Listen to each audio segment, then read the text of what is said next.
She opened her eyes to silence, a broken teacup in her hand, and a dog staring at her like it knew something she didn't. Strangers in town clutched her hands and cried, calling her by a name she couldn't remember, and begging her not to go back home. Every step she took unraveled another secret someone had worked their whole life to bury, and someone was watching her uncover every piece. The dog kept dragging her to places that smelled like childhood, felt like love, and ended with warnings written in trembling hands. The man who smiled at her every morning had keys to doors she didn't know existed, and scars he refused to explain. 10 places. 10 memories. 10 people who knew exactly what happened, and one man who hoped she'd never find out. She thought she'd lost her mind. But the truth is, someone took it from her. And now that it's coming back. He's coming to finish what he started. It all started with the sound of porcelain shattering on the kitchen floor, followed by the low, grieving whimper of a dog whose eyes seemed to carry lifetimes of knowing. The morning light filtered through the lace curtains in faded gold patterns, catching the dust in the air like time itself had paused to watch what would happen next. She stood there barefoot, the hem of her robe just grazing the broken pieces of the teacup, her hand trembling slightly as if her body remembered something her mind could no longer hold on to. There was no name in her mouth, no date on her tongue, no memory clinging to the walls of her mind, only the distinct, hollow ache of forgetting something that had once meant everything. The kettle on the stove had boiled dry long ago, whistling itself hoarse before falling silent, and the calendar on the fridge still marked the day before, like time had taken one last step and decided to sit down. Outside, the wind moved through the pine trees with a kind of gentle persistence, and somewhere in the distance, a lawnmower hummed through a neighbor's morning ritual, unaware that everything had quietly changed just one house over. The dog, a graying German shepherd with kind eyes and a scar across one ear, sat firmly by the front door, her ears perked and her gaze unblinking, like she had been waiting for a signal that hadn't yet arrived. The woman blinked slowly, reaching for the countertop to steady herself, her knees stiff from age and confusion, while a faint voice in her head whispered, "You've been here before, but you don't belong here anymore." There were photographs on the wall, faces smiling in frames she couldn't name, moments frozen in time that meant something once but now offered no comfort, only a strange, hollow ache beneath her ribs. She shuffled toward the window, drawn by instinct more than reason, and watched the dog rise and push her nose gently against the door, a soft whine escaping her throat like a plea, or maybe a promise. There was something deliberate in the way the dog glanced back at her, then toward the road, as if she knew the path that needed walking but couldn't walk it alone. And just as she placed her hand on the doorknob, unsure of why she was opening a door she didn't remember closing, the screen creaked and a man's voice called out with too much cheer, "Good morning, Evelyn. Thought I'd drop off your paper like always." He was tall, with a slow smile and eyes that didn't quite match their warmth. His name was Gerald, or so he said, and something in his voice always sounded like he was telling you what you wanted to hear, even before you knew what that was. She stared at him for a moment too long, uncertain whether she was supposed to smile or scream, and when she didn't answer, he handed her the newspaper with a chuckle and added, "Don't worry, some mornings start slow, even for folks like us." Then he leaned closer, almost whispering, "You're lucky you've got that dog. She never forgets a thing." And with that, he turned and walked down the gravel drive, whistling a tune she couldn't place, but felt somewhere deep beneath her skin. The newspaper trembled in her hand as she unfolded it and stared blankly at the front page, only for a single word in the obituaries to strike her like a cold slap across the face, Willowbrook. Her knees buckled, and the dog was there in an instant, pressing against her legs, grounding her, steadying her, reminding her that she wasn't entirely alone in this strange, unraveling life. Later that day, without knowing why or where she was going, she let the dog lead her down the winding road toward town, past the whispering pines and the cracked white fences that lined the hills like crooked teeth. They reached a park bench beneath an old oak tree, its roots gnarled and twisted like arthritic hands gripping the earth, and there, sitting quietly with a cane across his lap, was a man with watery eyes and a smile that bloomed slowly, as if seeing her took effort and grace. "Miss Brooks?" he asked softly, his voice breaking like dry leaves underfoot. "Is it really you?" And as the dog sat between them like a sentinel of secrets, Evelyn found her voice and asked the question that had been clawing at her chest since the moment the teacup hit the floor. "Who am I to you?" The old man took a slow, trembling breath, his fingers tightening slightly around the worn handle of his cane, as if holding on to the weight of what he was about to say. "You are my teacher, Miss Brooks," he finally answered, his eyes never leaving hers, filled with both wonder and sorrow, as though he were staring at a ghost he thought he'd never see again. "Back when I was just a boy with holes in his shoes and anger in his bones, you were the one person who didn't turn away." Evelyn watched him closely, unsure whether the ache in her chest was recognition or simply the echo of someone else's memory that had settled inside her. The breeze stirred the oak leaves above them, and somewhere far off, a bell rang from the church on Main, its notes drifting across the hills like a lullaby from another life. The dog, faithful, still, and alert, rested her chin on Evelyn's foot, her eyes open, her body pressed close, as if she too remembered this bench, this man, this moment stitched from the past. "I was the boy who used to fight everyone," he continued gently, his voice steadier now, but lined with the gravel of age and regret. "My father drank too much, and my mother cried more than she spoke, but you saw through the shouting and the bruises, and gave me a place to sit when the world gave me nothing but cold shoulders." His voice cracked slightly as he added, "You gave me kindness when I didn't know what it was." Evelyn looked down at her hands, wrinkled and still, and for a flicker of a second, she imagined a chalkboard, her fingers wrapped around white chalk, a name written in careful cursive at the top of the board. There was something there, something soft and meaningful, just beneath the surface, like a name forgotten on the tip of the tongue or the scent of a perfume from childhood. She couldn't speak it yet, but she could feel it, just waiting to come home. The man reached into his coat pocket and pulled out a small, folded piece of paper, its edges yellowed with time, and handed it to her with trembling fingers. "I never showed this to anyone," he whispered. "You gave it to me after class one day, you told me not to give up on becoming someone good." Her hands shook as she unfolded the paper, her eyes scanning the familiar loops of handwriting that felt like they belonged to someone she should know deeply. "The world can be hard, but you are not made of the things that hurt you. You are made of what you choose to become." She read the words aloud, slowly, her voice nearly catching on the final sentence, as the dog let out a low breath, almost like a sigh of relief. "You saved me," he said, blinking back tears he no longer had the strength to hide. "That note was the only thing that kept me from doing something terrible the night my father left for good."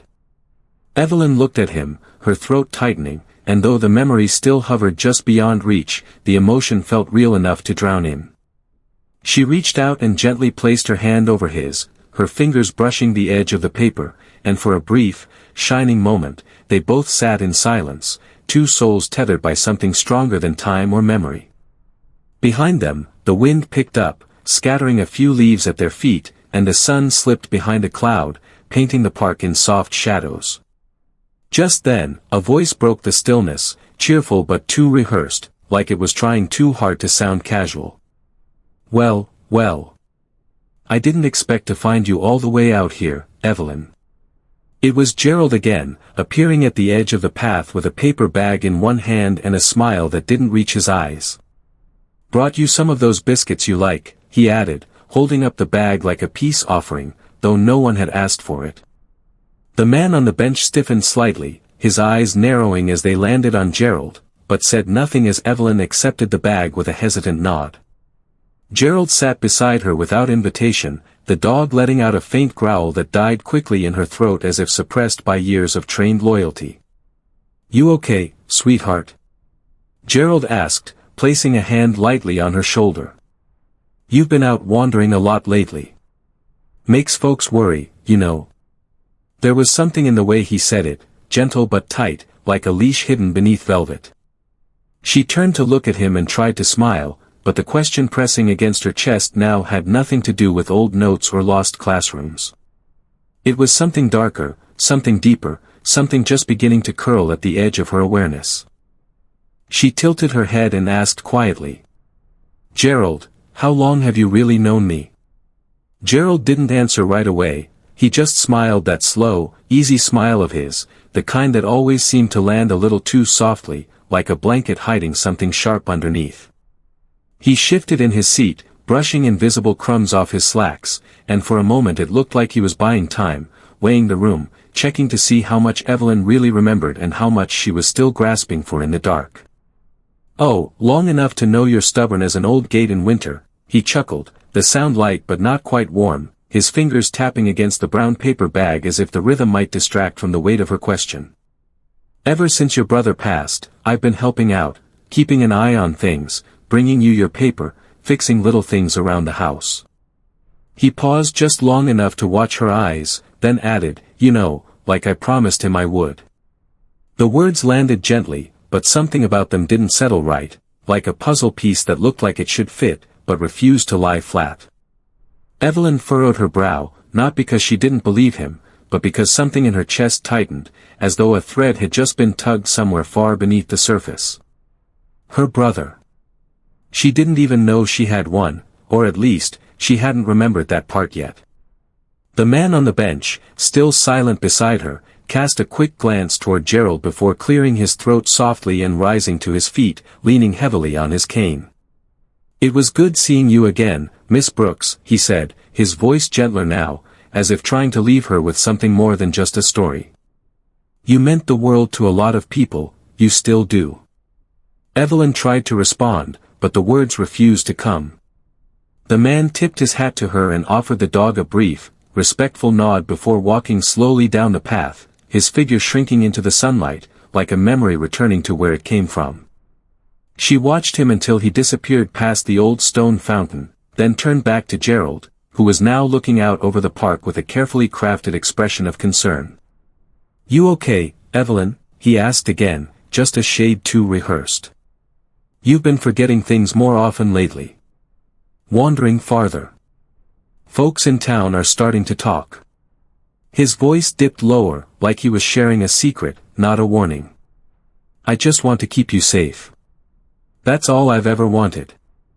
Evelyn opened the bag of biscuits slowly, the scent of warm butter and flour rising up like a memory she couldn't quite place, and her hand stilled when she saw the napkin tucked carefully at the bottom, a pale blue square of cloth embroidered with the initials MB. Her breath caught for just a second, and she stared at it as a flicker of recognition sparked in her chest like a match catching the edge of dry paper. "I used to have napkins like these," she murmured, more to herself than to him, though she saw him stiffen just slightly from the corner of her eye. "Monogrammed, for guests, maybe. Or birthdays." She picked it up gently, holding the soft linen between her fingers, and for a moment, she saw flashes, children laughing, a table set under the apple tree, candles burning low, and someone handing her a slice of cake with too many candles to count. Gerald leaned forward, his voice low and calm. "You see? That's good. That's memory coming back. That's why we need to keep things quiet, simple, familiar." But Evelyn wasn't listening anymore. The napkin had unlocked something, a room in her mind that had been locked behind sorrow and time. She could almost hear a child's voice, high and full of excitement, saying, "Grandma, don't forget to use the fancy ones today," and the sensation was so vivid, so real, it brought tears to her eyes without her even noticing. She folded the napkin back into the bag and stood up slowly, her joints stiff and aching, but her movements purposeful now, driven by something more than just instinct. The dog stood with her, alert and ready, her tail wagging once as if to say, "I remember too." Gerald rose to join them, but Evelyn turned to him, her eyes narrowed ever so slightly, just enough to let him know she was beginning to feel the pull of something deeper than his smile. "I think I'd like to take a walk through town," she said quietly. "See if anything else comes back." "I'll come with you," he offered, but the dog stepped between them, her body angled toward the sidewalk, her gaze fixed on the road ahead. "No," Evelyn said with surprising firmness. I think I need to do this part on my own." She walked slowly at first, the dog keeping pace beside her, while Gerald stood behind them, his face unreadable, the paper bag dangling loosely from his hand. As they reached the edge of the park, Evelyn turned toward the side street that curved past the church and led down into the older part of town, a place she didn't remember on the surface, but her feet seemed to know just the same. The sidewalks were cracked and uneven, the storefronts worn but familiar in a way that felt like a half-forgotten lullaby, and when she passed the little antique shop with the bell above the door, she paused for a moment, overcome by the sudden, vivid sensation that she had once stood right there, holding someone's hand and laughing beneath a summer sky. Then, without really knowing why, she crossed the street and stopped in front of an old blue mailbox leaning slightly to one side, its paint peeling and its flag rusted in place. Her breath caught again, this time deeper, and she reached out a trembling hand to touch the cool metal, her fingers brushing the number 23 stamped faintly on the side. "I used to come here," she whispered. I think I sent letters from this box." She looked down at the dog, who sat patiently beside her, waiting, and then she asked, barely above a breath, "Do you think any of them ever wrote me back?" "Yes," said the voice softly behind her, low and warm like sunlight drifting through stained glass, "I wrote you back every single time." Evelyn turned slowly, her breath catching in her chest before she could make sense of the face standing just a few feet away. The woman had silver curls tucked neatly beneath a scarf, eyes rimmed in age but bright with something fierce and familiar, and a cardigan that looked like it had been loved for decades. She held a small cloth-bound journal close to her chest, as if it might disappear if she didn't keep it near. For a moment, neither of them moved, both suspended in that strange space where time folds in on itself and memory waits to be welcomed home. The dog sat quietly between them, her head tilting slightly, as if recognizing the woman before Evelyn's mind could put a name to her face. "I used to live right up there," the woman said, pointing to the second-floor window above the old bakery where the shutters were still painted robin's egg blue. "And every Tuesday like clockwork, I'd come down and find one of your letters. I always knew it was from you, even when you didn't sign your name." Evelyn blinked slowly, the mailbox still beneath her fingertips, and something began to rise in her, not a full memory, but the warmth of pen against paper, the comfort of writing when speaking had become too difficult. "Did I say anything important?" she asked, her voice unsteady but open, like a door inching toward the light. The woman stepped closer and opened the little journal, its pages lined with careful handwriting and pressed flowers that had long since faded but still held the color of sentiment. "You said everything," she replied, her voice breaking only slightly as she turned to a page near the center. "You wrote about your husband, about the way he hummed when he cooked breakfast, and how his socks never matched but his love always did." Evelyn smiled faintly, the image arriving like a feather caught in a breeze, soft, weightless, and strangely real. She didn't speak, but the tears in her eyes did all the talking. The woman went on, flipping to another page, one that had been underlined in soft pencil. "You said your daughter had stopped calling," she whispered, "and that it felt like being forgotten while still alive." The pain that surfaced was sudden, sharp, and silent. It wrapped itself around Evelyn's chest, but she didn't push it away, she let it sit beside her, like an old friend who had come back after too long apart. The woman closed the journal and reached into her coat pocket, pulling out a small envelope, its edges yellowed and soft with age. "I never mailed this one," she said quietly, offering it to Evelyn. "It was the last letter you wrote before you stopped showing up. I kept it in case you ever came back." Evelyn took the envelope with hands that shook more from the weight of emotion than the cold, and when she opened it, the first thing she saw was her own handwriting, familiar, looping, and utterly strange all at once. She read the first line aloud, her voice quiet but steady, "If I disappear one day, please tell the world I didn't mean to." She folded the letter slowly, pressing it back into the envelope like returning a bird to its nest, and looked up at the woman whose eyes now glistened with unshed tears. "Why didn't I come back?" she asked, and for the first time, the dog let out a low whine, like she too had been waiting to know. The woman hesitated, her expression tightening as she chose her next words carefully, as if walking barefoot across a frozen lake. "Someone came by," she said softly, "a man, said you'd taken a fall, that you weren't well anymore, that you were being cared for." Her voice dropped lower, barely audible. He said it would be best if folks stopped visiting, that you needed peace. Evelyn felt something shift inside her, something heavy and dark, something that tasted like betrayal but hadn't yet found a name. She didn't speak. She couldn't. The words sat just out of reach, hiding behind the shadows in her mind. The woman continued, "We wanted to visit, but he told us it would confuse you. Said you weren't remembering anyone, not even yourself." Her gaze steadied, the gentle tone sharpening just enough to pierce the quiet. "But he was wrong, Evelyn. You remembered something. You remembered kindness. You remembered how to write."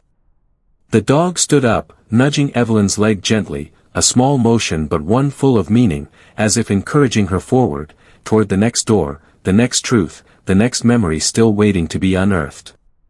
Evelyn looked back down the street, where the sun had begun to lower behind the rooftops, casting the town in the soft gold of late afternoon. "I think," she said slowly, "I need to hear music again, real music. The kind that makes you remember who you were before life got in the way." The woman nodded with a smile that carried years of patience and hope. "Then go to the church," she whispered. "They're rehearsing this evening. The choir never stopped singing your favorite hymns." Evelyn turned to follow the sidewalk that led toward the steeple in the distance, her feet tired but her pace steadier than it had been all week. The dog walked beside her, not leading now, but matching her step for step, as if recognizing that something had shifted, that Evelyn was no longer just chasing the past, but finally beginning to find it. As they reached the chapel gates, with its ivy-covered stone and familiar oak doors, Evelyn paused and rested her hand on the iron railing, the choir's soft harmonies already reaching through the stained glass and into her chest like a heartbeat remembered.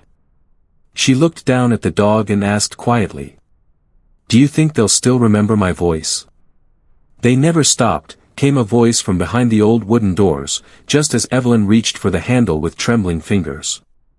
It was a voice dipped in memory, the kind that wrapped around the edges of the heart like a well-worn shawl on a cold Sunday morning. The door creaked open slowly, revealing a woman in her late 60s with her hair pinned neatly beneath a choir scarf, her eyes wide with disbelief that held both joy and a touch of sorrow.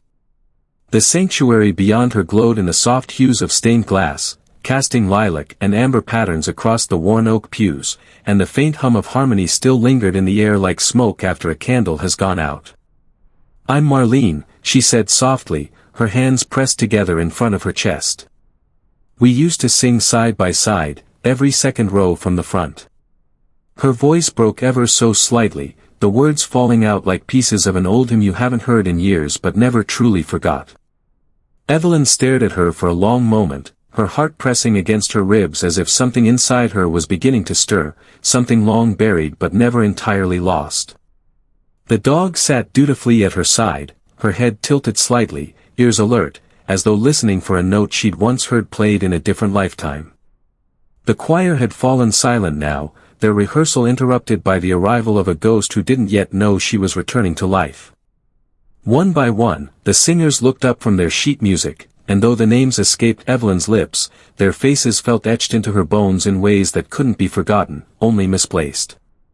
Marlene stepped aside gently, her hand brushing Evelyn's as she passed, and the moment she crossed the threshold, the room seemed to breathe her in, as if the air itself had been waiting. "I don't remember the songs," Evelyn whispered, her voice hoarse, her gaze drifting up to the cross at the front of the chapel. "I don't remember how to sing." But Marlene smiled gently, the kind of smile that came only from those who've known sorrow deeply and still chosen kindness.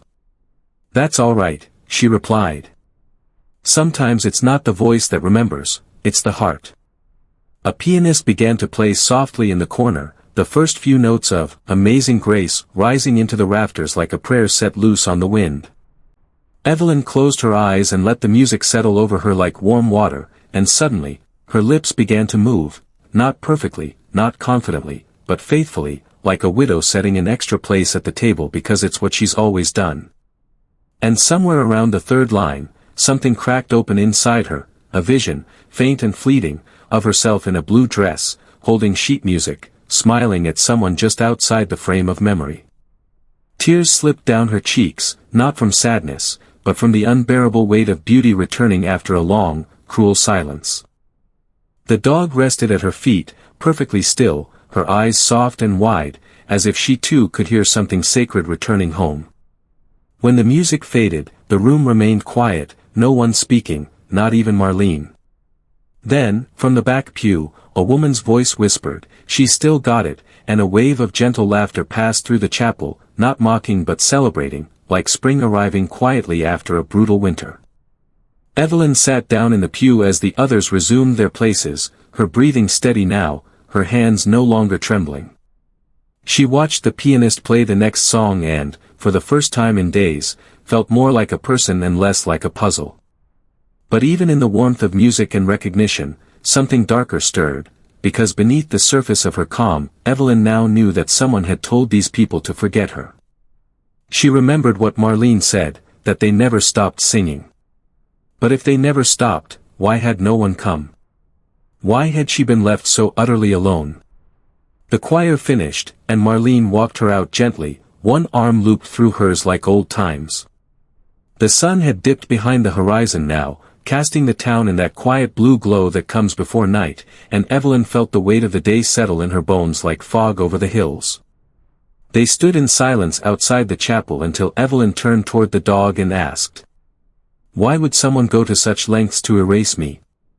"Because you were the kind of woman people couldn't easily control," came the quiet voice from behind the hedgerow, just as Evelyn turned to leave. The words were spoken with the kind of gentle finality that didn't demand attention but commanded it all the same, like an old truth finally stepping out from behind the curtain.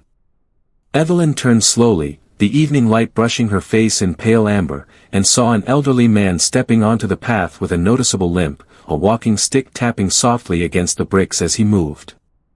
His name came to her not as a revelation, but as a whisper, Mr. Langley, the retired attorney who had once lived in the yellow farmhouse up near Deerfield Hill, known for keeping people's secrets in a worn leather ledger he never let leave his study.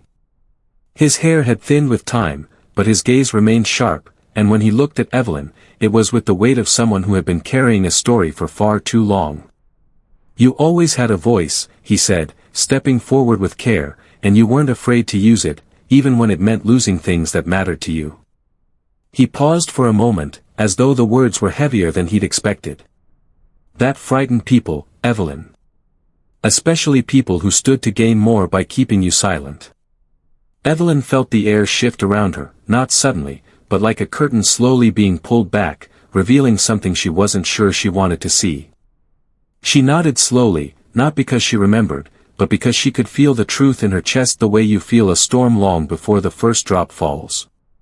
They walked together in silence for a time, the dog padding quietly at her side, until they reached the old stone bridge that arched gently over the creek, an out-of-the-way spot that had once been the heart of town before the roads were widened and the stores all moved closer to the highway. Mr. Langley stopped at the railing, rested his hands on the cool, worn stone, and looked down at the water moving quietly beneath them. "You remember my late wife, Margaret?" he asked, not expecting an answer, just placing the memory softly on the table between them. "You helped her through the hardest winter of her life. Kept visiting even when the doctors said there was nothing left to do. You sat beside her every Thursday, read her poetry, brought her soup, combed her hair like she was your own sister." His voice cracked at the edges, and he cleared his throat gently. "You were the one who called me when she passed. Not the nurse. You." Evelyn didn't speak, but her hand reached for the railing next to his, and he rested his weathered fingers gently over hers. "But not everyone appreciated your goodness, Evelyn," he continued quietly. "Some folks saw your kindness as weakness. Others, they saw it as power, and power in the hands of a good person makes some people very nervous." She watched the water pass beneath them, dark and rippling with soft reflection, and wondered what else she had stood up for, what else she had lost because she refused to stay quiet. A faint memory passed behind her eyes, papers on a kitchen table, someone pleading with her to sign, and her hand pulling back, shaking her head. Mr. Langley reached into the inside pocket of his coat and handed her a folded document, the edges worn, the ink slightly faded. "This is your signature," he said softly. "Your real one." Dated 3 months before your fall. You had just refused to sell the last parcel of land your family owned. Said it was legacy, not property. That it wasn't yours to give away. Evelyn stared at the page as her hands began to tremble, not because she remembered writing it, but because she now understood why someone might have wanted her to forget. She turned to Mr. Langley, her throat tight, her voice slow and steady. Why didn't you say something before now? He let out a long, heavy sigh, the kind only older men carry, the kind made of guilt, of missed moments, of the terrible cost of silence. Because I didn't know you were still here, he admitted. When Gerald told folks you were moved out of town to a care facility, well, I believed him. Most of us did. The name hit her like a stone in a still pond, Gerald. Always kind. Always nearby. Always one step ahead of her memory. And now that I've seen you, Langley said, his eyes locking with hers, I realize that maybe forgetting was never the illness, it was the plan. A breeze moved through the trees along the creek, rustling the leaves like whispered warnings from lives already lived, and the dog let out a low, almost imperceptible growl, her body now angled toward the path behind them, ears perked. Evelyn felt something settle deep in her spine, a sensation not of fear, but of awakening, like the slow cracking open of a door you've never dared to touch. Her fingers curled around the railing as the light continued to fade from the sky, and all at once, the questions that had been scattered across her journey began to float toward one central truth. She turned to Mr. Langley and asked quietly, what exactly did Gerald have to gain by erasing me? Mr. Langley didn't speak at first, he simply stared out across the water, where the last gold of sunset flickered against the surface like the final embers of a dying fire refusing to surrender to the night. His fingers gripped the walking stick a little tighter, and when he finally exhaled, it was the kind of sigh that felt like it had been waiting decades to be spoken into the world. Gerald, he said at last, his voice dry but steady, stood to gain everything you spent a lifetime protecting. The words didn't explode, they landed slowly, like old dust falling from a forgotten attic beam, soft but choking just the same. Evelyn turned her head toward him, her expression calm but her heart racing beneath the stillness, as if her body already understood something her mind hadn't yet been brave enough to admit. Mr. Langley reached again into his coat pocket and this time produced a small, cloth-bound notebook, the kind used by lawyers who still believed in ink and paper. This is a copy, he said gently, handing it to her. Your will, the original version, the one before the so-called accident that Gerald reported to the authorities. She took it with trembling hands, the weight of it disproportionate to its size, and opened to the first page. There, in unmistakable penmanship, was her full name, her signature, and beneath it a paragraph stating in no uncertain terms that her home, her savings, and her remaining family land were to be held in trust, not sold, not divided, but passed on to a cause she had once believed in with her whole heart. You wanted to create a foundation, Mr. Langley continued, his voice thickening with emotion, for children like the ones you taught, kids who had nowhere to go after school, nowhere to feel safe. He looked over at her with misted eyes, his voice cracking at the edges. You called it Grace House, named after the dog, I suppose, though maybe you never told me why. Evelyn traced her fingers over the page as if doing so might help her remember what she must have once known intimately, every dollar, every clause, every purpose. It was all there, preserved like a pressed flower in a book no one was ever supposed to open again. And yet here it was, in her hands, the truth of who she had once been. After your fall, Mr. Langley said, glancing toward the darkening horizon, Gerald brought in a different document, one with shaky penmanship and missing witness signatures. The bank questioned it, but he claimed it was a rushed update, said your condition made it difficult to finalize things, and that you had requested he handle your affairs moving forward. Evelyn said nothing, but her lips parted slightly, a soft gasp escaping as the puzzle pieces began to arrange themselves with painful clarity. It wasn't just that Gerald had been there. It was how he had been there, too present, too helpful, too polished in the way he handled her decline. He told everyone you were too far gone to fight it, Langley said, his tone bitter now, not toward her, but toward the man who had spun silence into strategy. And because most of us trusted him, we didn't ask questions. We didn't push. We didn't come visit. The creek murmured below them like an old voice reciting scripture, and Evelyn's eyes drifted toward the treetops, where the sky had turned a velvet shade of blue, pierced only by the first quiet stars of the evening.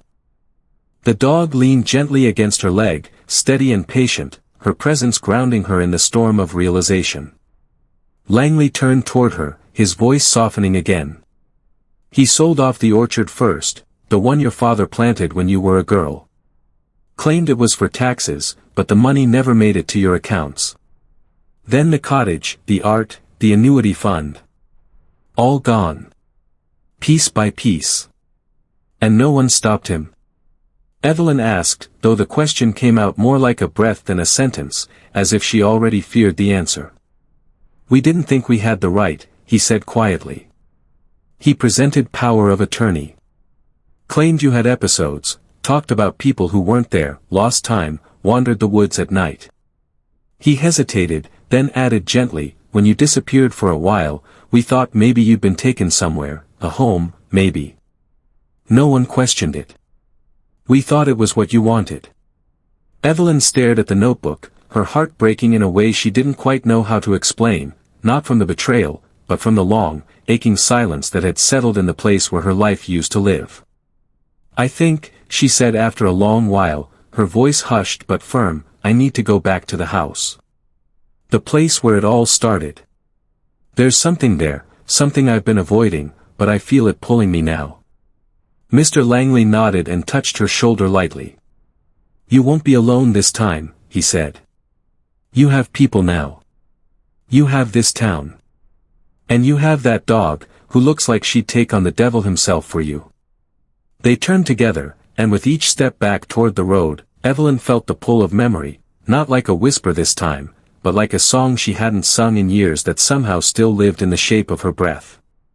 As they approached the edge of town, where the road curved past the empty school building and led into the woods behind her old property, Evelyn paused and looked at the dark trees ahead. Her voice trembled, but not with fear, with purpose. What else did Gerald take from me that I haven't found yet? Your daughter, Mr. Langley said quietly, the words falling so gently into the evening air that Evelyn almost didn't hear them at first. She stopped in her tracks, one foot still on the gravel path, the other trembling slightly on the first moss-covered step that led toward the gate of her old property, now overgrown with ivy and memory, and guarded by silence so thick it felt like the trees themselves were holding their breath. Her hands began to tremble, not from cold or weakness, but from a storm rising deep within her chest, the kind of storm built not of wind or rain, but of questions left unanswered for far too long. She turned to him slowly, her voice barely rising above the rustle of the trees. I have a daughter. Mr. Langley lowered his eyes, the weight of guilt carving lines deeper into his already weathered face. You did, he said, then corrected himself with a softness that made Evelyn's knees weaken. You do. You still do. But she left town years ago, after a fight neither of you could seem to mend. No one knew where she went, and then one day, Gerald told us she'd decided to cut all ties. The words moved through her like broken glass wrapped in velvet, soft on the surface, but sharp enough to pierce something vital underneath. She clutched the gatepost for balance, the old iron flaking beneath her fingertips, and looked toward the house now half hidden in shadows, wondering how many memories still lingered behind those faded shutters and peeling paint. The dog whined softly at her side, nudging her hand with her nose, as if to say, yes, keep going. You're almost there. Gerald told everyone, Langley continued, that your daughter had stolen from you. That she drained your accounts and left you high and dry. Most folks believed him, Evelyn. Even me. But now, looking back, it doesn't add up. Evelyn pressed a hand to her chest, as if trying to stop her heart from tearing through her ribs. Images flickered faintly behind her eyes, nothing solid, just scraps, the curve of a small hand inside hers, a piano being played off-key by laughter, the way someone once said, Mom, with a voice like music. I can't remember her name, she whispered, her voice breaking like fragile porcelain. I can't remember anything real about her, just the absence. They walked the final few steps toward the porch, the boards groaning under their weight like old bones complaining after a long sleep. The door was still painted the pale green she vaguely remembered choosing one spring afternoon, though now the color had faded into something more like sadness than mint. The key was still beneath the third stone in the garden bed, just where she'd taught the dog to find it all those years ago, and as her fingers closed around the rusted brass, something inside her steadied, like an anchor finally finding ground after drifting too long. Inside, the house smelled of wood, dust, and a quiet sort of grief, the kind that settles in unnoticed, year after year, until it becomes part of the wallpaper. Sunlight filtered through the curtains in stripes, cutting through the gloom like old memories stretching across time. Evelyn moved slowly through the kitchen, her fingers trailing across countertops and handles she didn't consciously recognize but somehow knew how to use. The kettle was still on the stove, cold now, but in her mind she saw steam rising again, the whistle calling from another lifetime. In the hallway, a row of picture frames had been removed, clean rectangles of faded wallpaper outlining where they once hung. But in the far corner, one had been forgotten, hidden behind a coat rack that had fallen sideways. She bent to lift it, the dog at her side watching silently, and turned the frame over with fingers that had begun to tremble. The photo showed three people, a younger version of herself, smiling into the sun, a tall man in a flannel shirt whose name she couldn't quite place, and a teenage girl with wild curls and a smirk that said I know something you don't. Evelyn stared at the girl's eyes, because they weren't just familiar, they were hers. That same defiant glint. That same depth. That same spark she saw every time she looked in the mirror before her mind had turned on her. She fell to her knees, the frame still in her hands, and the dog moved beside her, resting her head gently in Evelyn's lap, grounding her, reminding her she was not alone now, not anymore. She didn't leave me, Evelyn whispered. He pushed her out. Mr. Langley, still standing in the doorway, nodded once. There were rumors, he said softly. She tried to come back once, but Gerald told her you weren't seeing visitors. That you didn't recognize anyone. That it would only hurt you.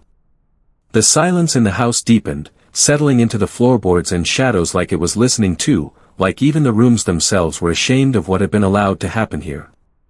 Evelyn stood slowly, her hands gripping the frame like it was the last remaining thread of something she couldn't afford to lose again. She turned toward the stairs, drawn not by reason but by instinct, by the pull of something unfinished waiting just a floor above. I think I need to see her, she said quietly. Before I forget again. Before he takes anything else from me. Langley stepped aside as she climbed the staircase, her hand brushing the rail in a way that made her gasp, because suddenly, she remembered falling. Not tripping. Not fainting. Falling. A hard shove. A flash of panic. Gerald's face above her, his voice saying, you need rest. You're not yourself anymore. She reached the top landing with knees that shook and breath that burned, and turned toward the room at the end of the hall, the one she hadn't dared open in years. The handle felt cold beneath her palm, but the lock gave easily. Inside was a room full of color, books on shelves, paintings half-finished, journals stacked in piles, and a single coat hanging by the window that had once belonged to a girl with wild curls and a smirk that had never truly faded. She crossed the room in silence, lowered herself onto the bed, and held the photo to her chest as the dog climbed up beside her, both of them staring out the window as night claimed the sky inch by inch. Then she turned to Langley, her voice hoarse but full of a quiet fire that had survived so much, and asked. Do you know where she is now? Yes, Mr. Langley answered quietly, stepping farther into the room, his hat now held tightly between his hands like something sacred and fragile. He moved slowly, not out of hesitation, but out of reverence, like a man walking through a place where too much love had once been poured into too small a space, where each item held memory like a fragile breath just waiting to be exhaled. She's living just over the county line now, he continued, his voice low and threaded with regret, in a small craftsman house out near Bell Hollow, runs an art co-op and a little studio for local kids who don't have much. Evelyn's fingers tightened around the frame in her lap as she stared out the window, the world beyond it now dark and endless, her own reflection faint in the glass, older, thinner, but no longer completely empty behind the eyes. She waited, Langley said gently. She waited for years, Evelyn. Came by the edge of town more times than I can count, just parked and sat in her car with a letter in her lap, hoping someone would say it was safe to go in. The dog, who had curled up beside her like a guardian statue, let out a soft breath, the sound almost like a sigh of relief, or maybe anticipation.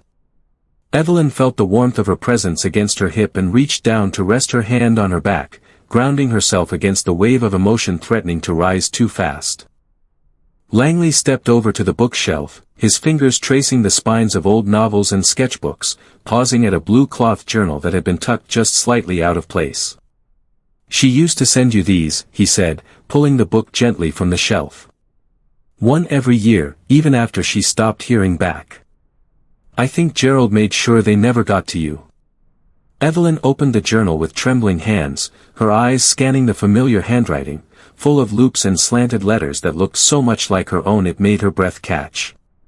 Page after page held pieces of a life that had been lived in parallel, updates on her work, quiet confessions, apologies never delivered, love never stopped. I still leave the porch light on, Mom, one line read. Just in case someday you remember the way home.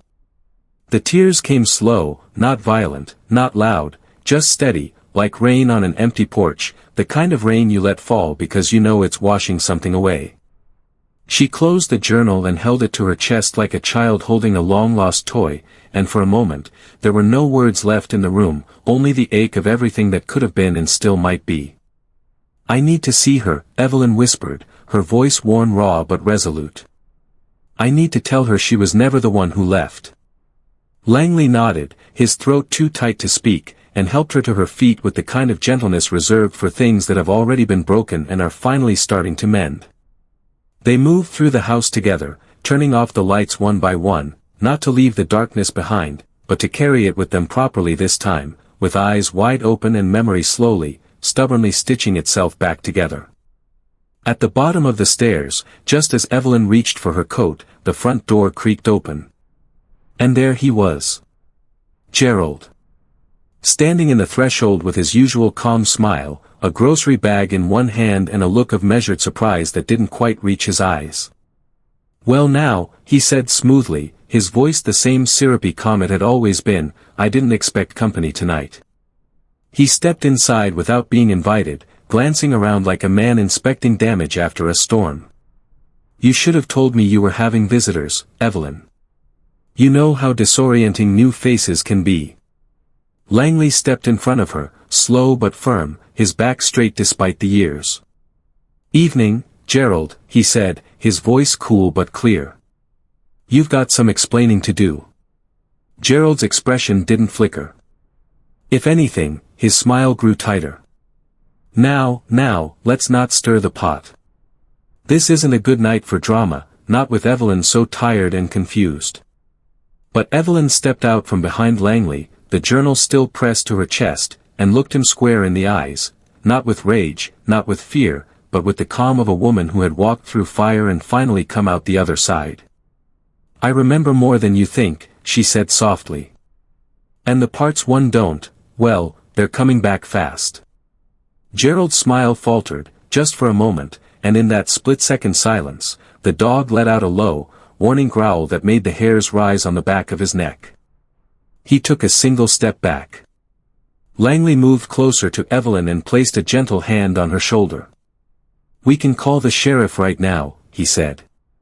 Have him look at the will. The bank records. The deeds. You've got enough eyes open now that this whole town will see what you did. Gerald's gaze shifted, his charm beginning to splinter at the edges. He said nothing, just stood there, still holding the bag, still pretending to be the man who came with biscuits and kind words and bad intentions wrapped in routine. Evelyn turned her back on him and reached for her coat. You don't get to narrate my story anymore, she said, the words quiet but heavy, like stones laid on a grave. Outside, the stars had thickened in the sky, and the wind carried the scent of old pine and new beginnings. Langley held the door open as Evelyn stepped through it, the dog at her side, and behind her, Gerald didn't follow. Not this time. As they reached the car, Langley opened the passenger door, but Evelyn paused just before getting in. She looked down at the dog, her constant, her guardian, her living memory, and then toward the road ahead. What if she doesn't want to see me? She will, Mr. Langley said softly, closing the passenger door behind Evelyn with the care of a man who understood just how heavy reunion could be, especially when silence and sorrow had stood between two people for far too long. The car pulled away from the old house like a ship leaving harbor under moonlight, quiet and deliberate, every turn of the wheels carrying Evelyn toward a truth she had both feared and longed for, a truth that waited just on the other side of memory. The German shepherd sat upright in the back seat, ears twitching with every passing sound, her gaze fixed ahead as if she too knew exactly where they were going, and what it would mean when they got there. The drive was long, the kind that wound slowly through back roads and past forgotten farms, through fields of tall grass that swayed like an ocean under the wind. Evelyn didn't speak for a while, not because she had nothing to say, but because some feelings deserve silence before they become words, and some wounds need to breathe before they begin to close. Langley kept both hands on the wheel, his eyes forward, saying nothing until the trees thinned and the landscape opened into a wide clearing bathed in the soft glow of porch lights and summer stars. Up ahead stood a modest home, white-trimmed and quiet, a single porch swaying gently in the breeze like someone had just left it moments before. As he pulled up beside the mailbox marked Harper, Evelyn's breath caught, because even without remembering the name, she recognized the shape of the letters, the way that H looped slightly too high, just like the daughter in the photo used to write her holiday cards. She reached for the door handle with hands that trembled not from fear, but from the fragile hope that maybe, just maybe, the porch light had truly been left on for her. Langley didn't follow her up the walk. He stayed behind in the car, engine off, watching through the windshield with the quiet strength of a man who had delivered someone to the edge of something sacred and knew when to step back. The dog walked beside Evelyn up the front steps, her pace slow and steady, as though she understood the weight of every heartbeat in her companion's chest. Evelyn reached the door and raised her hand to knock, but froze, unsure if her knuckles could bear the sound of no one answering. But she didn't have to knock. The door opened before she could. And there she stood. The same wild curls, only streaked with silver now. Eyes wide, guarded, but unmistakably hers. And in her hands, a paintbrush in one, and a towel in the other, as if she had just stepped away from a life she never truly left behind. For a long moment, neither one spoke. No apologies. No explanations. Just the stillness of two lives separated by time and betrayal, standing on the brink of something too tender for words. Then the daughter whispered, barely loud enough to carry, "Mom." Evelyn stepped forward, the photo still clutched in her coat pocket, her voice shaking with more years than she could count. "I didn't forget you," she said. "Someone tried to make me forget, but I didn't." The daughter's eyes filled in an instant, her shoulders collapsing under the weight of so many years spent grieving someone who had never truly left. She reached forward, touching her mother's face like someone reaching through a dream, then pulled her into a trembling embrace, the kind of embrace that says we may never undo what happened, but we're here now, and that is enough. Behind them, the dog gave a single bark, short, sharp, full of something proud and old and loyal, then curled up by the door as if she'd known all along this was where the story needed to come home. Inside, the house smelled like turpentine and cinnamon, paint and fresh flowers, the curious blend of art and comfort Evelyn had always imagined would fill her daughter's world.